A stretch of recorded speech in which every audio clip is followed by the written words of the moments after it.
అందరికీ నమస్కారం. Nampally CBI court జడ్జిని బదిలీ చేస్తున్నట్టు కూడా తెలుస్తోంది. అయితే జగన్మోహన్ రెడ్డి గారి మీద ఉన్న కేసులు ఇప్పటికే కాస్త నత్తనడకలు నడుస్తున్నాయి. ఇది కాస్త ఇలా జడ్జీలు చేంజ్ చేసుకుంటూ వెళ్తే ఇంకెంతవాటికి వెళ్తాయి అంటారు? ఒకసారి దీని మీద విశ్లేషణ తీసుకునే ప్రయత్నం చేద్దాం. ప్రస్తుతం మనతో డివిఎస్ గారు ఉన్నారు, వెల్కమ్ చేద్దాం. నమస్కారం సార్. నమస్తే. ఎస్ సార్, ఏం చెప్తారు సార్ ఈ ఇష్యూ మీద? నాంపల్లి సిబిఐ కోర్టు జడ్జి రఘురామ్ను మళ్ళీ బదిలీ చేశారు. Yes sir. కొత్తగా మరి పట్టాభిరామారావు గారిని నియమించారు. ఆయన ఎప్పుడో రేపు 22నో ఎప్పుడో మరి 27నో ఆయన బాధ్యతలు తీసుకుంటే అంటే ఇప్పటికీ దగ్గర దగ్గర ఒక 8-9 మంది జడ్జీలు మారారు. 13-14 ఏళ్లుగా జగన్మోహన్ రెడ్డి కేసులు నత్తనడకన సాగుతున్నాయి. ఎప్పుడు పెట్టిన కేసులు అవి?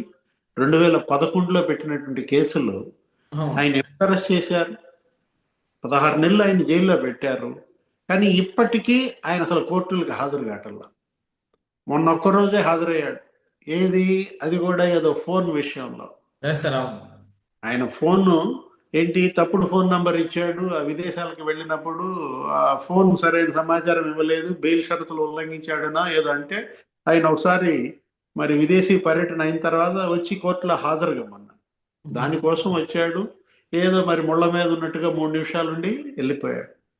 అంటే దానికే పెద్ద హడావుడి చేశారు. అసలు జగన్మోహన్ రెడ్డి కేసుల పట్ల కేంద్ర ప్రభుత్వం సీరియస్ గా ఉందా లేదా? ఇప్పుడు 13 ఏళ్లుగా ఎన్ని కేసులు అవి? సిబిఐ మరి 11 కేసులు, ఈడీ 9 కేసులు. ఎన్నేళ్ళు అట్లా డ్రాగ్ ఆన్ చేస్తారు? ఏ సందేశం ఇస్తున్నారు? కూడా ఎవరైనా ఉన్నారంటారా? ఇదంతా కావాలనే చేస్తున్నారు అనుకోవచ్చా? ఎవరు జగన్మోహన్ రెడ్డిని రక్షిస్తున్నారు? ఏ అదృశ్య శక్తి జగన్మోహన్ రెడ్డిని కాపాడుతోంది? అంటే ఒకటి, ఇది ఒక జగన్మోహన్ రెడ్డి విషయంలోనే ఇలా జరుగుతుందా? మిగతా అందరూ ఆర్థిక నేరస్తుల విషయంలో ఇలాగే చేస్తున్నారా? మనం అంటోంది అదే, 136 డిశ్చార్జ్ పిటిషన్లు వేశాడు. అసలు ఎలా ఇన్ని డిశ్చార్జ్ పిటిషన్లు అలౌ చేశారు? అంటే ఒక్కొక్క డిశ్చార్జ్ పిటిషన్ విచారణ ఎంతకాలం పట్టుద్ది విచారించడానికి? అంటే కావాలనే ఒక కుట్ర కోణంతో తన యొక్క విచారణని ఇన్నేళ్లు జాప్యం చేసుకోవటం కోసం వేసిన పిటిషన్. ఆ మాత్రం న్యాయ వ్యవస్థ కళ్ళు ఇచ్చుకోవటం లేదా? అంటే నిద్రతో జోగుతున్నదా? పరకామణి కేసులో కూడా హైకోర్టు జడ్జి ఈ విధమైనటువంటి కామెంట్సే చేశారు. ఏంటి, డీజీపీ నిద్రపోతున్నారా? అక్కడ ఈ టీటీడీ ఈఓ సింఘాల్ కూడా, ఆయన కూడా చాలా సీరియస్ కామెంట్స్ చేశారు. 20,000 జరిమానా కూడా వేస్తామన్నారు. అంటే పరకామణి కేసు నిన్నగాని మొన్న వచ్చిన కేసు, ఆ కేసులో అంత సీరియస్ గా మీరు కామెంట్స్ చేశారు, మరి అంత చర్యలు తీసుకుంటున్నారు, సంస్కరణలు తీసుకుంటున్నారు. మరి ఈ కేసులు ఎప్పటి కేసులు ఇవి? వీటిని ఎందుకు ఇంత నిర్లక్ష్యం చేస్తున్నారు? ఇంత ఉదాసీనత ఏంటి? ఇప్పుడు నిజంగా ఆ కేసుల పట్ల కనుక మీకు అవి తప్పుడు కేసులను జగన్మోహన్ రెడ్డి శుద్ధపూసనో భావిస్తే అదే చెప్పేసేయండి. ఆ కేసులు వెంటనే విచారించేసేసి క్లోజ్ చేసేసేయండి. అడిగిన ముత్యంలాగా జగన్మోహన్ రెడ్డి బయటకు వదలండి. ఎవరొద్దన్నారు? అంటే న్యాయ వ్యవస్థతో అతను చెడు కూడా ఆడుతున్నాడు. ఏది? దర్యాప్తు సంస్థల యొక్క డొల్లతనాన్ని అడ్డం పెట్టుకుని న్యాయ వ్యవస్థ యొక్క ఆ ఉదాసీనతని సాకుగా తీసుకుని జగన్మోహన్ రెడ్డి లాంటి నేరస్తులు ఈ విధంగా రెచ్చిపోతుంటే ఏ సందేశం ఇస్తున్నట్టు? ఇక కోర్టులు అంటే ఎవరు లెక్క చేస్తారు? ఇప్పుడు నేను చెప్తుంది అదే, నాంపల్లి సిబిఐ కోర్టు ఇప్పటికి 8-9 మంది జడ్జీలు మారారు, ఒకళ్ళిద్దరు చనిపోయారు. కరెక్ట్గా కేసు విచారణ అంతా వింటారు, అన్ని పేజీలు అయిపోదు, తీర్పు చెప్పేటప్పటికి బదిలీ అవుతారు. గతంలో జడ్జి విషయంలో అదే జరిగింది, ఇప్పుడు ఈ జడ్జి విషయంలోనూ అదే జరుగుతోంది. అంటే ఈ బదిలీలన్నీ కూడా మామూలు విధానపరంగా జరుగుతున్నాయా? టెక్నికల్ గా జరుగుతున్నట్టు బదిలీలా? లేదు జగన్మోహన్ రెడ్డిని ఒడ్డున పడేయటం కోసం, ఆయన కాపాడటానికి జరుగుతున్న బదిలీలా అనే సందేహాలు ప్రజల్లోకి వస్తున్నటువంటి పరిస్థితుల్లో ఇప్పుడు కొత్త కేసులు పడుతున్నాయి. ఇప్పుడు మద్యం కేసులు, ఇప్పుడు చెవిరెడ్డి భాస్కర్ రెడ్డి, మిథున్ రెడ్డి, మరి జగన్మోహన్ రెడ్డి సీఎంఓలో ఉన్నటువంటి ప్రిన్సిపల్ సెక్రటరీ ధనుంజయ రెడ్డి, జగన్మోహన్ రెడ్డి ఆ భారతీయ సిమెంట్స్ ఆయన ఫైనాన్స్ డైరెక్టర్ బాలాజీ గోవిందప్ప, అతను ఓఎస్డి కృష్ణమోహన్ రెడ్డి, ఇంతమంది అరెస్ట్ అయ్యారు ఆ కేసులో. కేసిరెడ్డి రాజు దగ్గర నుంచి ఒక్కొక్కడిని ఎవరిని కదిలించినా 200 రోజులు 150 రోజులు జైల్లో ఉన్నారంటున్నాడు. నిన్న కూడా చెవిరెడ్డి భాస్కర్ రెడ్డి కోర్టుకు తీసుకొస్తే జగన్మోహన్ రెడ్డి మీద కవిత చదువుతున్నాడంట. ఆయన ఒక కవిత రాసుకొచ్చి కోర్టు ప్రాంగణంలో ఆ కవితను చదువుకుంటూ వెళ్తున్నాడు. ఎవరు? చెవిరెడ్డి. ఓకే. అంటే జగన్ భజన చేస్తే చాలు మేము సేఫ్ అనా? రేపొద్దున ఆయన పుట్టినరోజు ఏదో వస్తుంది.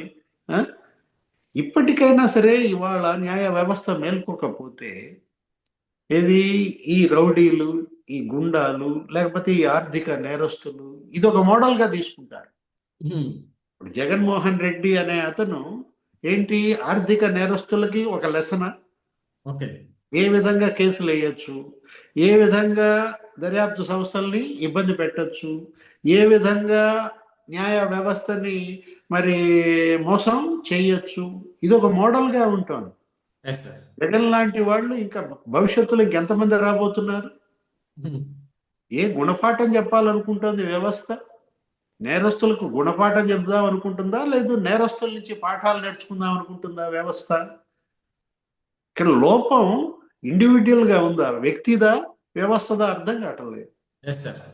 ఇప్పుడు మనం అంటోంది అదే అన్నమాట. ఇప్పుడు ఒకటి జగన్మోహన్ రెడ్డి కేసుల విషయంలో న్యాయ వ్యవస్థ చేస్తున్నటువంటి ఈ తాత్సారం, ఈ ఉదాసీనత భవిష్యత్తులో ఇలాంటి నేరస్తులు ఇబ్బడి ముబ్బడిగా పెరిగిపోవటానికి ఇదే ఆజ్యం పోస్తుంది అన్నమాట. Okay sir. అయితే జగన్మోహన్ రెడ్డి గారికి ఢిల్లీ పెద్దల ఆశీర్వాదం వల్ల ఇదంతా జరుగుతుంది అని టాక్ నడుస్తుంది సార్. నిజంగా వాళ్ళ ఆశీర్వాదం వల్లే ఇదంతా నడుస్తుంది అంటారా? వాళ్ళనే జైలుకి పంపిస్తామంటున్నారుగా. నిన్న సత్యకుమార్ కూడా అన్నాడు కదా, బీజేపీ మంత్రి సత్యకుమార్ నిన్న ఏమన్నాడు? జగన్మోహన్ రెడ్డి 2 నెలల్లో జైలుకి పంపిస్తానంటున్నావు, ఎవరిని జైలుకి పంపిస్తావు? నన్ను పంపిస్తావా? మెడికల్ కాలేజీలో బిల్లు తయారు చేసింది నేనే, నన్ను జైలుకి పంపించు. లేదు ఈ మెడికల్ కాలేజీలో పీపీపీ ఈ మోడల్కి శ్రీకారం చుట్టిన మోడీని జైలుకి పంపిస్తావా? లేకపోతే మరి నీతి ఆయోగ్ని జైలుకి పంపిస్తావా? ఈ పాలసీ ఇచ్చిన నీతి ఆయోగ్నో ఏదో అన్నాడు సత్యకుమార్. అంటే పేరు నాని ఏమంటున్నాడు? 2 నెలల్లో అధికారం రాగానే నిన్నే జైలుకి పంపిస్తామంటున్నాడు. నా వెంట్రుకు కూడా పీకలేరనో ఏదో సత్యకుమార్ అంటే, అసలు నీకు ఎంట్రికలు ఆడ ఉన్నాయి, ఇదంతా బట్టతలే కదా అంటున్నాడు. అంటే ఇవాళ బీజేపీ పెద్దలకి పొరుగుడు పడని కొయ్యగా మారాడా? ఇవాళ బీజేపీ బదనాం అవుతాను. జగన్మోహన్ రెడ్డిని నిజంగా బీజేపీ రక్షిస్తుందో లేదో దేవుడికి ఎరుక, బీజేపీ పెద్దలకి ఎరుక, జగన్మోహన్ రెడ్డికి ఎరుక. కానీ జనం ఏమనుకుంటున్నారు? బీజేపీయే జగన్మోహన్ రెడ్డిని కాపాడుతోందన్న విమర్శ బీజేపీ పెద్దలు ఎదుర్కొంటున్న నేపథ్యంలో ఇప్పటికైనా వాళ్ళు కళ్ళు తెరవాలి. దర్యాప్తు సంస్థలకు పూర్తి స్వేచ్ఛనివ్వాలి. న్యాయ వ్యవస్థ ఇవాళ ఏంటి శరవేగంగా బుల్లెట్ స్పీడ్ దీంట్లో ఇవాళ ఈ కేసులు కనుక విచారణ జరగకపోతే నిజంగానే నెక్సెస్ ఉందని అనుకునే ప్రమాదం ఉంది. సిబిఐ పైన ఎన్ని కేసులు పెట్టారు? జగన్మోహన్ రెడ్డి సీఎంగా సిబిఐ ఎస్పీ రామ్ సింగ్ మీద కేసు పెట్టారు. ఏం చేస్తుంది సిబిఐ? ఇప్పటికి ఆ కేసు ఏమన్నా కొలిక్కి వచ్చిందా? ఆ కేసులు పెట్టిన వాళ్ళని అరెస్ట్ చేశారా? జైలుకి పంపారా? అంటే సిబిఐ ఎస్పీకే దిక్కు లేదు కదా. అంటే సిబిఐ ఇవాళ జగన్మోహన్ రెడ్డికి ఇంకా కొమ్ము కాస్తోందా? కోర్టు చెబితే మేము విచారణ కొనసాగిస్తామంటున్నారు వివేక హత్య కేసులో. కోర్టు చెబితే విచారణ కొనసాగించడం ఏంటి? మామూలుగా అయితే విచారణ కొనసాగించరా? కోర్టు ఏమంటోంది? అదేదో చెప్పుది ఏమని, ఫలానా ఒక్క ఆడియో సంభాషణ మాత్రమే అర్జున్ రెడ్డి లేకపోతే ఆ కిరణ్ యాదవ్ వాళ్ళ వరకే మీరు విచారించండి, అవినాష్ రెడ్డి, జగన్మోహన్ రెడ్డి వాళ్ళ ఆడియో సంభాషణల మీద విచారించద్దని కోర్టు చెప్పుద్దా? ఇదొక దాగుడు మూతలుగా ఉంది. ఏది కోర్టులతో దర్యాప్తు సంస్థల దాగుడు మూతల, దర్యాప్తు సంస్థలతో కోర్టుల దాగుడు మూతల లేదు. అసలు వీళ్ళందరితో జగన్మోహన్ రెడ్డి దాగుడు మూతలాడుతున్నాడా?